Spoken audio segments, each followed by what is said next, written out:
മനസ്സും വയറും നിറഞ്ഞാൽ മണി അടിക്കാൻ പറയും. അപ്പൊ ഞാൻ മണി അടിക്കാം.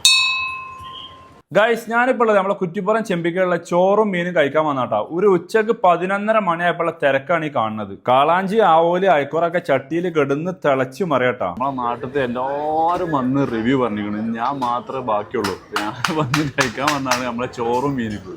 ഇതാണ് നമ്മൾ പറഞ്ഞ കാളാഞ്ചി. ഓ, നല്ല അടിപൊളി സ്മെല്ലൊക്കെ ഉണ്ട് കേട്ടോ. നമ്മൾ ഓരോ പീസ് അയക്കുറയും ഒരു വലിയൊരു കാളാഞ്ചിയാണ് പറഞ്ഞിട്ടുള്ളത്. ഏതായാലും അയക്കുറ ഒന്ന് കഴിച്ചോട്ടെ. നല്ല കുത്തണ മസാല, നല്ല തെറ്റില്ല. കാളാഞ്ചിയുടെ ചോറിൽ കഴിക്കുക. ആ മസാല നല്ല ഫ്രഷ് മസാലയാണ്.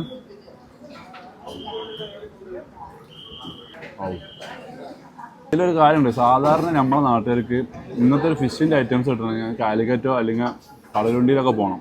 അപ്പോൾ അതില്ല, നമ്മളെ നാട്ടിൽ തന്നെ കിട്ടും. അവിടെ ഒന്നും പോകാൻ നമ്മളെ നാട്ടിൽ തന്നെ കിട്ടും അടിപൊളി ഫിഷ് ഐറ്റംസ്. കാളാഞ്ചി രസമുണ്ട്, അടിപൊളി കാളാഞ്ചി. അയക്കുറ മസാലന്റെ ഒരു ചെറിയൊരു അയക്കുറ, വേറെ കുഴപ്പമൊന്നുമില്ല. അയക്കുറ പറയും കാളാഞ്ചി. നമ്മൾ ആവോലും കൂടെ ഒന്ന് ട്രൈ ആക്കാൻ പോട്ടോ. അയക്കുറ വെച്ച്, കാളാഞ്ചി വെച്ച്, ആവോലി വെച്ച്. ഇതിൽ ഏറ്റവും ബെറ്റർ ആയിട്ട് എനിക്ക് തോന്നുന്നത് കാളാഞ്ചിയാണ്. കാളാഞ്ചി വേറെ ലെവല്. ഇവിടെ ഇരുന്നാൽ ഒരു സൈഡിൽ ഭാരതപ്പുഴയും ഒരു സൈഡിൽ ട്രെയിന് പോണതും കാണാം. അപ്പൊ ഇതുപോലെ നല്ല ആംബിയൻസിൽ നല്ല കിടില ഊണും മീൻ ഫ്രൈയും കഴിക്കണമെങ്കിൽ നേരെ വിട്ടോളി നമ്മളെ കുറ്റിപ്പുറം ചെമ്പിക്കൽ കിട്ടാം. അപ്പൊ ഇതുവരെ കഴിക്കാത്ത ആൾക്കാരൊന്ന് പോയി ട്രൈ ചെയ്തൊരു ഫീഡ്ബാക്ക് അറിയിക്കുക. കഴിച്ചോരും ഫീഡ്ബാക്ക് അറിയിക്കുക. അപ്പോൾ okay, bye from Jabir UBS.